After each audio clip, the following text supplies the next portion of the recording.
What's interesting is when Jesus was talking to the disciples, when they were in Jerusalem for the last time and they were looking and admiring all the buildings of the temple, and he told them that not one brick would be left upon another, that's when the disciples asked him 3 questions about when these things would happen, the destruction of the temple, as well as the sign of his coming and the end of the world.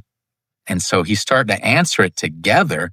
And so the things that were coming upon that generation, because the temple was destroyed within 40 years of when Jesus spoke to him on that, that was for them, but they would suffer the tribulation that was coming upon them.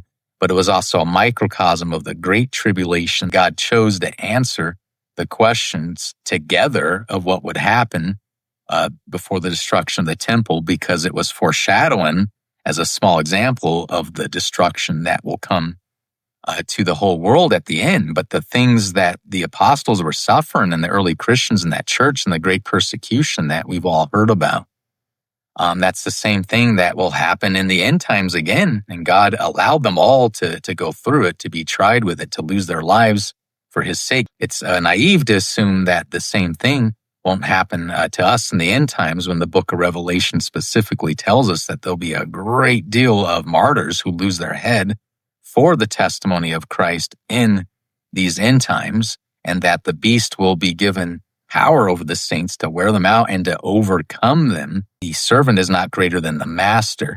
If they hated the master, then they will hate you. If they call the master Beelzebub, what shall they say of you, his servant? So tribulation is part of our walk with the Lord. It's something that we're warned about, something that we saw the apostles go through. All of them were killed except for one who was banished to an island in his old age.